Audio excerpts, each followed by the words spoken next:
Hey, this is Craig Duswalt with Rock Your Life TV, and we're starting a new series regarding my new book with my wife, Impact. We're doing events, culminating with a documentary, and what I'm doing is interviewing authors from the book, and one of them is in the studio today, Diane Kephart. Hi, Diane. Hi, Craig. Thanks for having me. Thank you for coming.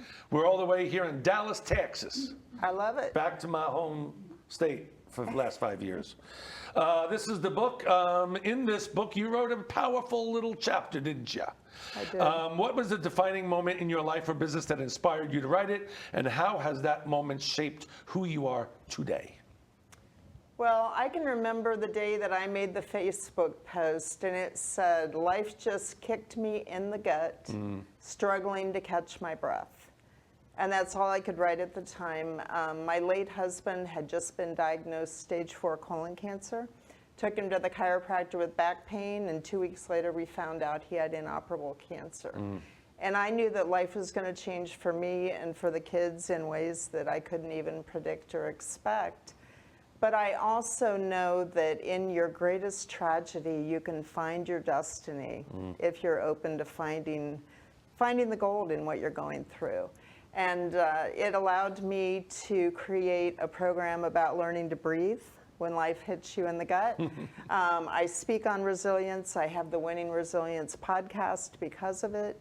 And resilient leadership is one of my topics because we all have to find our superpower of resilience sometime in our life.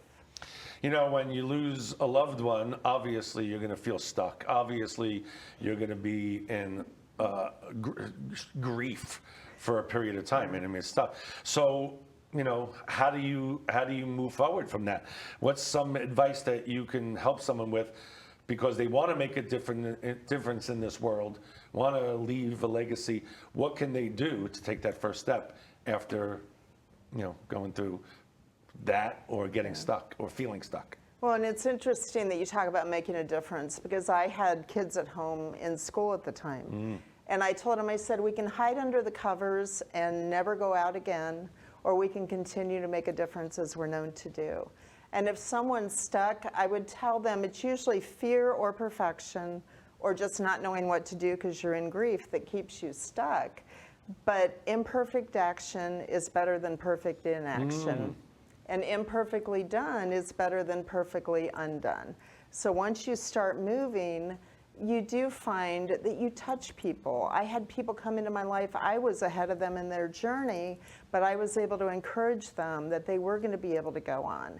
And through my podcast, I share stories of people overcoming in life and business, and these stories can impact others, help people grow their business, but also let them know that they're going to make it on the other side as well. Yeah.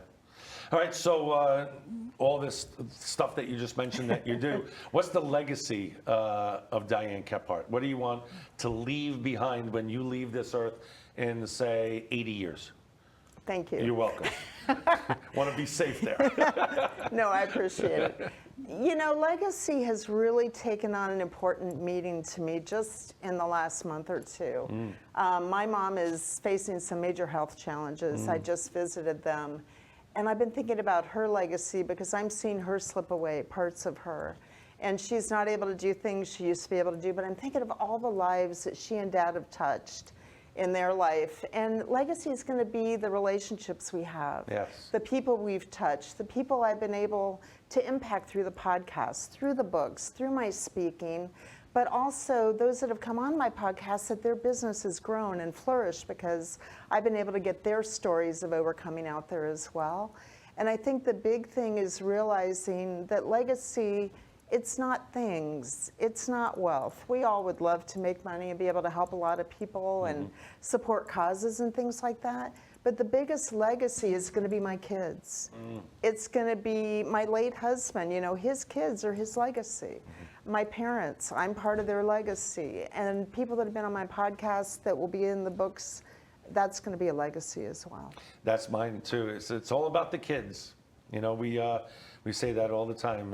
Natasha and I, you know, we love each other, obviously, but our whole life is about the kids. And if we have that, and if that's the only great thing that we do, then we feel we did pretty darn good. Absolutely. How can someone get in touch with you, Diane Kephart? The best way is to go to winningresilience.com. That's winning, WINNING, resilience, RESILIENCE.com. And you can request speaking there, you can ask to be on the podcast, and you can also get a free download of the handbook on resilience. Awesome. Thank you, Diane Thank you, Kephart, for Craig. being on Rock Your Life TV. We'll see you all next time.